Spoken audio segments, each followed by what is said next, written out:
नमस्ते जी। मैं दीपक विद्यार्थी आपके सामने पुनः उपस्थित हूँ एक बार फिर से। वर्तमान में भारत में बहुत सारे मुद्दे चल रहे हैं और उन मुद्दों को लेकर कई आंदोलन रूपी प्रक्रियाएं भी चल रही हैं और उन आंदोलन की प्रक्रियाओं के कारण पक्ष विपक्ष अपने अपने आप को जस्टिफाई कर रहा है, अपने अपने नैरेटिव को सेट कर रहा है और अपने अपने वर्चस्व की स्थापना भी कर रहा है और किसी को अपने अपने वर्चस्व का जाने का डर भी सता रहा है। इन सब के बीच एक व्यक्ति हुए हैं जिनकी माता ने उन्हें पैदा होते ही ये बताना शुरू किया कि बेटा तुम बड़े होकर प्रधानमंत्री बनोगे। और वो जो चांदी का चम्मच लेकर पैदा हुआ है वो अब 60 वर्ष का हो चुका है, लेकिन अभी तक प्रधानमंत्री नहीं बने हैं और अभी भी कुछ लोगों के लिए वो एक युवा है।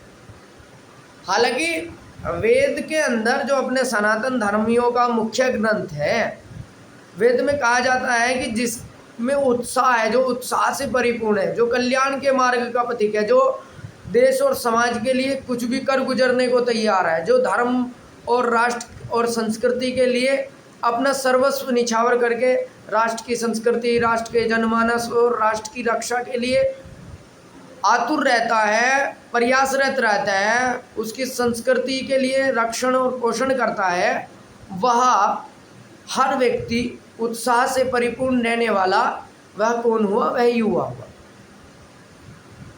तो अब वे कैसे युवा है ये तो आप सब जानते ही हैं। और इस प्रकार से तो उत्साह में हमारे योगी जी और मोदी जी भी रहते हैं, लेकिन उत्साह को वास्तविक परिभाषा में उत्साह की परिणत कर देना यह सबके बस की बात नहीं है। तो पिछले दिन इन श्रीमान महोदय जी ने अभी एक कार्यक्रम हुआ, उस कार्यक्रम में इन्होंने कहा कि देखो जी, महिलाओं का जो शोषण और दमन और उत्पीड़न हुआ है, तो जो उन्हें दबाया और कुचला गया, वो किसके कारण हुआ है जी? वो मनुस्मृति के कारण हुआ है। मनुस्मृति उसका मुख्य कारण है। शायद महोदय ने मनुस्मृति देखी भी ना हो। और मैं सबको कहता हूँ, जो भी कोई पक्ष विपक्ष का व्यक्ति है, जो आजकल पक्ष विपक्ष का व्यक्ति बात करता है मनुस्मृति को लेकर कि मनुस्मृति ये, मनुस्मृति ये, मनुस्मृतियों में अधिकारों को छीना गया इत्यादि, जो भी उनकी बहुत सारी बातें हैं, उनमें से 99% ने मनुस्मृति को पढ़ा नहीं होगा और उसका जो 0.5% जो बचेगा, परसेंट जो बचेगा, उन लोगों ने मनुस्मृति देखी भी नहीं होगी। लेकिन सब हो हल्ला मचा रहा है, हाय मनुस्मृति के कारण हमारी ये हालत है, हाय मनुवाद, हाय मनुवाद। वे जानते भी नहीं है कि मनुवाद किसे कहते हैं। अगर एक पिता अपने पुत्र को पिता और पुत्र की भांति उसका पालन और पोषण कर रहा है और उसकी उन्नति चाहता है, तो यह भी मनुवाद है। यदि एक भाई अपनी बहन की रक्षा के लिए आतुर रहता है, तो यह भी मनुवाद है। एक पत्नी अपनी पत्नी के प्रति पत्नी व्रती होकर कार्य करता है, तो यह भी मनुवाद है। और एक पत्नी यदि अपने पति के प्रति पतिव्रता होकर कार्य करती है, तो यह भी मनुवाद है। उन लोगों ने मनुस्मृति को पढ़ा नहीं है, वे क्या जाने कि मनुस्मृति में स्त्रियों के सम्मान में कितनी बात कही गई है।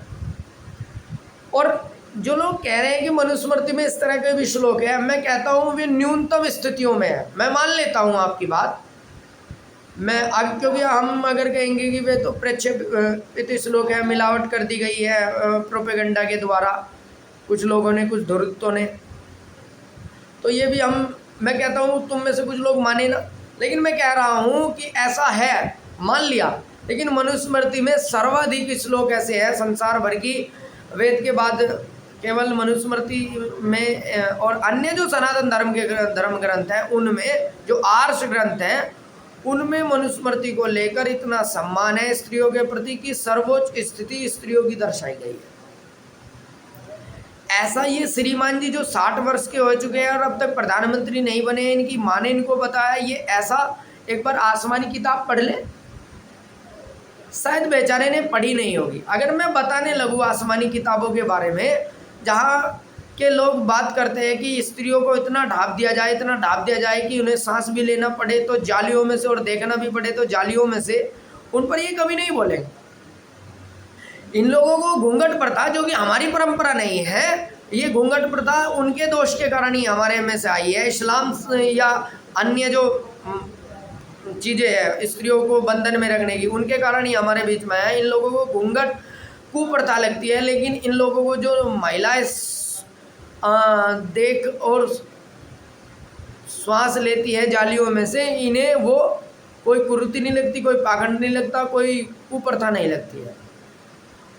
ये ऐसे लोग यदि आसमानी किताब को पढ़ ले तो इन्हें पता चल जाए। भाई मैं तुम्हें क्या कहूँ, महिलाओं के संबंध में इतनी बुरी बुरी बात है। महिलाओं के संबंध में क्या, छोटे बच्चों के संबंध में, जो छोटे छोटे 12-13 साल के बच्चे हैं उनके संबंध में कितनी बुरी बुरी बात है। अगर मैं बताऊं कि अगर आप में से कोई पोर्न इंडस्ट्री को समझता होगा, और पोर्न इंडस्ट्री में जो अननेचुरल जो रिलेशनशिप की बात है, सेक्सुअल रिलेशनशिप की, वो सब कुछ पोर्न इंडस्ट्री का जो पोर्नोग्राफी है वो सब कुछ इन आसमानी किताबों से प्रेरित है। नेचुरल रिलेशनशिप क्या होता है ये लोग जानते नहीं है, भरा पड़ा है बिल्कुल। और महिलाओं की उन आसमानी किताबों में क्या दुर्दशा है ये यदि मैं बता दूं तो आप अश्रुत होने लगेंगे।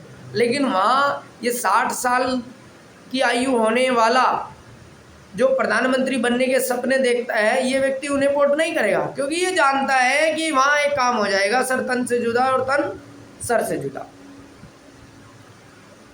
ये लोग मनुस्मृति पर आक्षेप करते हैं जहाँ बताया जाता है यत्र नार्यस्तु पूज्यन्ते रमन्ते तत्र देवता। बहुत सारे ऐसे श्लोक भरे हुए हैं कि जहाँ स्त्रियों के सम्मान की बात है। ऐसा एक श्लोक आप उन आसमानी किताबों में दिखा दे जो कहते हैं कि स्त्रियों को इतना उड़ा कर दो, इतना नंगा कर दो कि क्या ही बताए, क्या मतलब क्या बात करे। जो व्यक्ति, जो पुरुष, जो स्त्री अपने उन क्रियाकलापों को एक छिपकर या अपनी प्राइवेसी को अपने स्नान कक्ष में या अपने व्यक्तिगत कक्ष में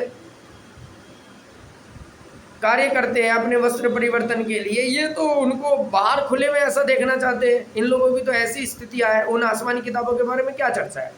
या ये जो लोग इतना ढापते कि उन्हें देखना और सूंघना पड़े तो जालियों में सूंघना पड़े, ये बात बताएंगे मनुस्मृति के संबंध में। और इन लोगों से पक्ष विपक्ष का जो अंधानुकरण है वो प्रभावित हो जाता है। अंधानुकरण में जीने वाले लड़के और लड़कियां, जो आजकल की जेनजी जनरेशन है, वो प्रभावित हो जाती है। क्यों? क्योंकि अंधा अनुकरण कैसा? अंधविरोध, अंधसमर्थन या अंधविश्वास किसी राजनीतिक पार्टी का, चाहे वो पक्ष की हो विपक्ष की हो। जो उनकी राजनीतिक पार्टियां बताएंगी वही इस देश की हिस्ट्री, ज्योग्राफी और क्या है जी, वही इसका सब मापदंड है, वही इसकी शिक्षा पद्धति है। पक्ष और विपक्ष। जब विपक्ष पक्ष में था, जब विपक्ष पक्ष में था तो पक्ष वाले, जब विपक्ष पक्ष में था तो ये बात करते थे कि भारत की जो शिक्षा व्यवस्था है वो बहुत खराब हो चुकी है जी, आप हमें लेकर आइए, हम पूरी पारदर्शिता के साथ इसका निवारण करेंगे। और जब विपक्ष पक्ष में आया, सत्ताधारी पक्ष में आया, तो अब ये बोलने लगे देखो जी 14 सालों में भारत की स्थिति ऐसी हो चुकी है, कैसी कि इसकी शिक्षा व्यवस्था खराब है। अरे क्यों नहीं होगी शिक्षा व्यवस्था खराब? तुम्हारे यहाँ से कोई एक व्यक्ति विधायक बन जाता है, सांसद बन जाता है, वो व्यक्ति, उनके बालक कहाँ पढ़ते हैं जी? भारत की कौन सी यूनिवर्सिटी में उनके बालक पढ़ते हैं? अरे भाई ग्रेजुएशन तक मुश्किल तक जाता है वो। उसके बाद तुम्हारा बालक पढ़ने के लिए हार्वर्ड यूनिवर्सिटी में चला जाएगा, अन्य यूनिवर्सिटियों में चले जाएगा, और तुम शिक्षा में परिवर्तन की बात कैसे कर सकते हो? पक्ष विपक्ष के बहुत सारे ऐसे नेता हैं। मैं बात क्या करूं, शिक्षा मंत्री रहने वाले जो इस समय असम के मुख्यमंत्री भी हैं, उनके खुद के कई सारे स्कूल है, वे क्यों चाहेंगे सरकारी स्कूलों की उन्नति हो जाए? और मैं उन पर टिप्पणी नहीं कर रहा हूँ, ऐसे विपक्ष के भी हैं जो इस समय विपक्ष में है, वे भी ऐसे के ऐसे ही है, उनके भी बहुत सारे विद्यालय चलते हैं, वे भी उन मापदंडों को लेकर कोई समाधान नहीं कर सकते हैं। और न वहाँ समान शिक्षा की बात हो सकती है। समान शिक्षा की यदि कहीं बात है तो मनुस्मृति और जो सनातन धर्म के जो आर्ष ग्रंथ है उनमें ही है। और उनकी शिक्षा पद्धति थी गुरुकुलीय परंपरा, जहाँ गुरुकुल में पढ़ने वाला प्रत्येक छात्र समान रूप से आता था और समान रूप से उसको शिक्षा का अधिकार था। आपके मस्तिष्क में कुछ प्रश्न ऐसे ब्राह्मण, क्षत्रिय, वैश्य, शूद्र को लेकर बनना हो तो कमेंट में रखिएगा, उसको हम बाद में समझा देंगे। लेकिन सबकी समान शिक्षा का अधिकार था। कुछ अपवाद भी हो सकते हैं एक दो, लेकिन सबको शिक्षा तो मिली ही मिली है, चाहे वो किसी भी प्रकार से मिली है, शिक्षा तो उनको मिली है। तो ये लोग शिक्षा में परिवर्तन की बात करते हैं, मनुस्मृति पर टिप्पणी उठाने। अरे खुद का कैसा जीवन रहा है, खुद उस कल्चर से निकल कर आया है, उन आसमानी किताबों से प्रभावित और संरक्षित और पोषित होने वाला ये 60 साल का बालक जो अभी तक कुछ भी नहीं बन पाया है और शायद बन भी ना पाए, उसकी माताजी ने कितनी अपने कार्यकाल में क्या स्थिति बनाकर रखी है वो बताएंगे। मैं बताऊं, यहाँ पोल खोल दूं उस आसमानी किताब की, जिस आसमानी किताब से उसके माता पिता प्रभावित रहे हैं, उसकी माँ अभी भी प्रभावित है, जिससे वो अभी भी प्रभावित है। वहाँ महिलाओं की क्या दुर्दशा है। मनुस्मृति जैसा एक श्लोक दिखा दो आप मुझे वहाँ। अरे कुछ आसमानी किताबों में केवल जिस आसमानी किताब से वो प्रभावित होकर आए हैं, उस आसमानी किताब में तो शायद वो मिले भी ना। और एक आसमानी किताब है जिसमें माँ के संबंध में सुनने में चर्चा आती है, वो तो शायद कोई इन पर इतना आक्षेप प्राक्षेप न करने लग जाए, क्योंकि आर्य समाज के बहुत सारे विद्वान हुए हैं, उन्होंने उनकी धज्जियाँ उड़ा रखी है अपने 13वें और 14वें समोल्लास में, ऋषिवर दयानंद सरस्वती ने और अन्य आर्य विद्वानों ने। इनकी स्थितियाँ हैं, लेकिन समझ में नहीं आता जब मनुस्मृति पर बात उठती है, मनुस्मृति को की बात कही जाती है, तो जो आर्य समाज आज़ादी से पहले प्रत्येक आंदोलन का हिस्सा था, जो हर आंदोलन का नेतृत्व करता था, आज वो आर्य समाज कहाँ है? क्या अब तक उनकी तरफ से कोई ट्वीट आया है? क्या वे राहुल गांधी को चुनौती नहीं दे सकते हैं? क्या ऐसे अम्बेडकरवादियों को चुनौती नहीं दे सकते? और जो अम्बेडकरवादी भी मनुस्मृति को लेकर भ्रम में जीते हैं या उन्हें सही नहीं पता है, तो उनके लिए भी मैं बता दूं कि मान लो, एक उदाहरण से समझना, किसी व्यक्ति ने कहा कि ये जो है ना, एतद गणितम पुस्तकम अस्ति है, तो गणित की जो पुस्तक है, उस गणित की पुस्तक कही गई कि ये में एक पुस्तक है, ये गणित की पुस्तक है, लेकिन उस गणित की पुस्तक में गणना माध्यम नहीं है। और यदि गणना माध्यम नहीं है तो गणना भी बिगाड़ रूप में है। तो कोई जो गणितज्ञ होगा, जो गणित को समझने वाला छात्र होगा, जो पढ़ने वाला छात्र होगा, जिसने सूत्रों को, गणितीय सूत्रों को बहुत अच्छे से जाना होगा, वो कहेगा रे कुबाड़ है, ये गणित की पुस्तक नहीं है। इसी प्रकार से डॉक्टर अंबेडकर भी ये समझ चुके थे, क्योंकि आर्य समाज के जो संस्थापक हुए ऋषिवर दयानंद सरस्वती, उनके जो शिष्य हुए हैं सयाजी राव गायकवाड़, साहू जी महाराज, श्यामजी कृष्ण वर्मा, उन सब ने डॉक्टर अंबेडकर को उत्थान और उनका संरक्षण करने में बहुत सहयोग दिया है। डॉक्टर अंबेडकर जितना भी पढ़ लिख पाए हैं, उसकी कृपा दृष्टि के पीछे अगर हम बात करें तो ये ऋषिवर दयानंद सरस्वती के शिष्य लोग रहे हैं। और डॉक्टर अंबेडकर ने भी इस बात को माना है। वे भी कहते थे, जब गांधी जी ने वर्ण व्यवस्था को जन्म व्यवस्था से सिद्ध करने का प्रयास किया तो डॉक्टर अंबेडकर ने उसे पूरी तरह नकार दिया। उन्होंने कहा कि वैदिक वर्ण व्यवस्था ऐसी नहीं थी, और मैं ऋषि दयानंद की जो दी गई वर्ण व्यवस्था की परिभाषा है, मैं उससे पूर्णतः सहमत हूँ। इस तरह से उन्होंने बताया था। और जब उनके सामने इस प्रकार की एक मनुस्मृति आती है, वो उस मनुस्मृति को देखते हैं जिसमें सिद्धांत ही पूरी तरह उलट पुलट है, उस मनुस्मृति को डॉक्टर अंबेडकर जला देते हैं। जिस प्रकार वो एक गणित का छात्र या गणितज्ञ उस गणितीय पुस्तक को कहकर दी गई उस पुस्तक को जब उसे दिखता है कि इसमें गणितीय माध्यम नहीं है, गणना माध्यम नहीं है, गणना को बिगाड़ रूप से किया गया है, वह गणितीय सूत्र भी नहीं है, और केवल इसे गणित के नाम पर यह कुबाड़ा है, उसी प्रकार से डॉक्टर अंबेडकर उस मनुस्मृति को जला देते हैं। आज भी यदि कोई व्यक्ति, आजकल कंप्यूटर का ज़माना है, आजकल एआई का ज़माना है, अगर कोई आपको कोई पुस्तक ला कर दे या कोई आपको बताए कि इस ऐप्स को आप इंस्टॉल कर लीजिए, ये आपको एआई की जानकारी देगा, और उसमें वो ना मिले तो तुम उसे फ़ोन करके कहोगे कि भाई क्या मेरा पागल बना दिया, एआई का तो एक शब्द भी नहीं था उसमें, कंप्यूटर की तो जरा सी भी नॉलेज नहीं थी, क्या तुमने उस ऐप्स को इंस्टॉल करा दिया मेरे से, खाम मेरा तो यार डाटा भी चला गया। तो इस प्रकार से उन्होंने किया, लेकिन ये मूर्खों की समझ में आने वाली बात नहीं है। अब डॉक्टर अंबेडकर जी तो आकर उन्हें बताएंगे नहीं भाई मैंने कौन सा वो किया था। तो ऐसे ऐसे जो लोग हुए हैं जो आजकल मनुस्मृति को लेकर टीका टिप्पणी करते हैं, उन सबको ये समझना चाहिए कि डॉक्टर अंबेडकर की समता और समानता, सबको शिक्षा का यदि अधिकार कहीं से प्राप्त हो सकता है तो वो सनातन की गुरुकुलीय शिक्षा पद्धति मनुस्मृति के अनुसार जो शिक्षण पद्धति है उसी के अनुसार मिल सकता है। अन्यत्र आपका जो वर्तमान की जो शिक्षा आपकी जो प्रणाली है, न्याय व्यवस्था है, और ये कदापि उसको प्राप्त नहीं करवा सकती है, न उस उद्देश्य को प्राप्त करा सकती है जो उद्देश्य डॉक्टर अंबेडकर ने देखा था। उस डॉक्टर अंबेडकर के उस उद्देश्य को, उस मंतव्य को कि सबको समान शिक्षा, समान अधिकार और समान शिक्षा के साथ साथ उनको समान कौशल और उनके भीतर की जो प्रतिभा है उसको निखारने का जो अवसर खुले रूप में प्रदान किया जा सकता है, तो वो गुरुकुलीय परंपरा में है।